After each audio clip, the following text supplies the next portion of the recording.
Polda Metro Jaya memastikan akan tetap menggunakan data forensik Direktorat Tindak Pidana Umum Badan Reserse Kriminal, Ditipidum Bareskrim, Polri terkait ijazah Presiden ke-7 RI Joko Widodo, Jokowi, untuk melakukan analisis dalam kasus tudingan ijazah palsu. Meskipun kubu Roy Suryo sudah menolak hasil data forensik yang sudah dirilis Bareskrim Polri. Betul, data forensik Bareskrim dianalisis, karena peristiwa yang ditangani di Polda Metro adalah dugaan pencemaran nama baik yang diatur di KUHP dan ITE, ucap Kabid Humas Polda Metro Jaya, Kombes Pol Ade Arisham Indradi di Polda Metro Jaya, Selasa, 3 Juni 2025. Ade mengungkapkan, saat ini penyidik masih mengumpulkan berbagai fakta terkait kasus tudingan ijazah palsu Jokowi. Proses pendalaman ini membutuhkan waktu, kecermatan, ketelitian. Jadi tim penyelidik masih terus mengumpulkan fakta-fakta guna mendapat cerita yang utuh dan lengkap yang telah terkonfirmasi dari semua pihak, ungkap Ade Ari. Bareskrim Polri sebelumnya menyatakan, ijazah milik Jokowi identik setelah dibandingkan dengan ijazah milik 3 rekan seangkatannya di Universitas Gadjah Mada, UGM. Direktur Tindak Pidana Umum, Dirtipidum, Bareskrim Polri Brigjen Pol Juhandhani Raharjo Puro mengatakan, uji banding dilakukan sebagai bagian dari penyelidikan laporan dugaan ijazah palsu yang menyeret nama Jokowi.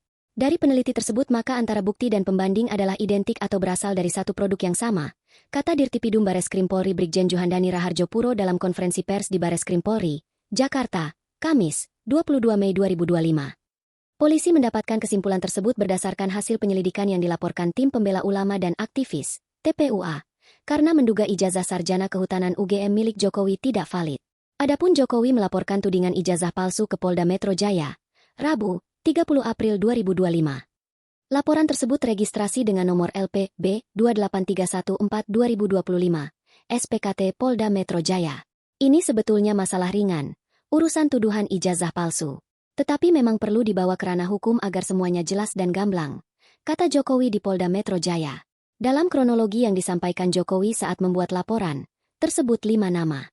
Mereka adalah Roy Suryo Notodiprojo, Rismon Hasiholan Sianipar, Egy Sujana, Tifauzia Tiasuma, dan Kurnia Tri Royani. Walau begitu, terlapor dalam perkara ini masih dalam penyelidikan karena memerlukan pembuktian dalam proses penyelidikan. Subdit Keamanan Negara Direktorat Reserse Kriminal Umum Polda Metro Jaya menerima barang bukti dari Jokowi berupa 1 buah flash disk berisi 24 tautan video YouTube dan konten dari media sosial X, fotokopi ijazah beserta print out legalisirnya, fotokopi sampul skripsi, serta lembar pengesahan. Dalam kasus ini, Jokowi menjerat dengan pasal 310 KUHP dan atau pasal 311 KUHP, serta pasal 35 Yungto pasal 51 ayat 1, pasal 32 ayat 1, Yungto pasal 48 ayat 1, dan atau pasal 27A Yungto pasal 45 ayat 4, Undang-Undang Nomor 11 Tahun 2008 tentang Informasi dan Transaksi Elektronik.